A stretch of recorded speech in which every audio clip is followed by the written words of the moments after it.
ఈరోజు ఖమ్మంలో ఆవాజ్ జిల్లా కమిటీ ఆధ్వర్యంలో బీఆర్లో ఎస్ఐఆర్ పేరుతోటి ప్రత్యేక ఓటర్ లిస్ట్ సవరణ కార్యక్రమం పెట్టారు. ఇది ఈ పేరుతోటి ఎన్నికల కమిషన్ ప్రజాస్వామ్యాన్ని కూని చేస్తూ రాజ్యాంగాన్ని కూడా ఉల్లంఘిస్తూ పూర్తిగా ఒక వర్గం ఓట్లని, ప్రతిపక్షాలకు ఉన్న ఓట్లని రకరకాల కారణాలతో దాదాపు 65 లక్షల ఓట్లు తొలగించారు. ఇది పెద్ద చర్చ నడుస్తూ ఉంది.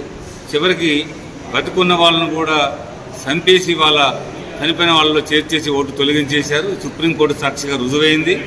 అందుకే దీని మీద దేశవ్యాప్తంగా ఆందోళన నడుస్తూ ఉంది. ఇక్కడ ఖమ్మంలో ఆవాజ్ కూడా ఒక చర్చనీయాంశంగా రౌండ్ టేబుల్ పెట్టింది. పెద్ద ఎత్తున ఈ రౌండ్ టేబుల్ పాల్గొన్నారు. ఇక్కడ చర్చ జరిగింది. ఏదేమైనా ఎన్నికల కమిషన్ ఇవాళ స్వతంత్రంగా రాజ్యాంగబద్ధంగా వ్యవహరించడం లేదు. ఇది పూర్తిగా బీజేపీ కనుసన్నల్లో బీజేపీ అధికార పార్టీ యొక్క చేతిలో కీలుబొమ్మగా మారిపోయింది. ఫలితంగా ప్రజాస్వామ్యం కూని చేయబడుతుంది. గత కొన్ని సంవత్సరాలుగా బహుశా గత పార్లమెంట్ ఎన్నికల్లో కూడా ఎన్నికల కమిషన్ అడ్డం పెట్టుకొని బీజేపీ వాళ్ళు చాలా కుట్రపూరితంగా దాదాపు 40 పైగా పార్లమెంటు స్థానాల్లో ఓట్ల చోరీకి పాల్పడ్డ ఫలితంగా అక్రమంగా గెలిచారు.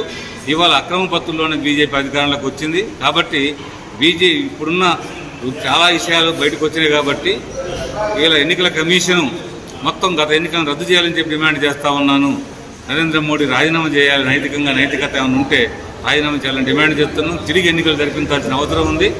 లేకుంటే దీనికోసం ప్రజాస్వామ్య ఉద్యమం ఓట్ల చోరీకి వ్యతిరేకంగా, ఓట్ల తొలగింపుకి వ్యతిరేకంగా, ప్రజాస్వామ్యాన్ని కూని చేస్తున్న ఎన్నికల కమిషను కేంద్రంతో కుమ్ముక్కైన దానికి వ్యతిరేకంగా భవిష్యత్తులో ఆందోళన చేయాల్సి ఉందని చెప్పేసి ఈ సమావేశం అభిప్రాయపడటం జరిగింది. ఎస్ఐఆర్ పేరుతో బీహార్లో 65 లక్షల మంది ఓట్లు తొలగించడాన్ని ఆవాజ్ తెలంగాణ రాష్ట్ర కమిటీగా తీవ్రంగా ఖండిస్తా ఉన్నాం.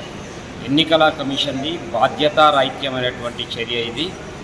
సరి అయినటువంటి పద్ధతులలో విచారణ జరపకుండా సెలెక్టెడ్గా ఎవరెవరి ఓట్లు తొలగించాలి అనేది ఒక పథకం ప్రకారంగా చేసినట్టుగా మనకి కనిపిస్తూ ఉంది.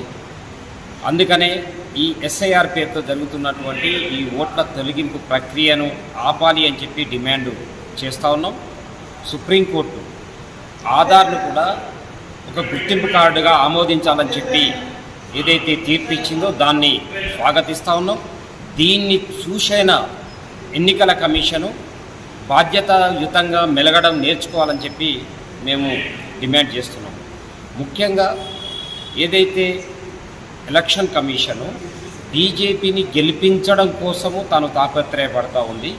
బీజేపీకి ఓట్లేసే మా ఓట్లు మాత్రమే ఉంచి బీజేపీకి వ్యతిరేకంగా ఓటేస్తారు అనుకున్నటువంటి వారి ఓట్లని సెలెక్ట్ చేసి వాళ్ళని తొలగించి లేదంటే చనిపోయారనో లేకుంటే విదేశీయులనో లేదంటే ఇక్కడ లేరనో అనేటువంటి ముద్రలు వేసి ఆ రకంగా చాలా దుర్మార్గంగా వాళ్ళ ఓటు హక్కును హరించడము అది అప్రజాస్వామికము.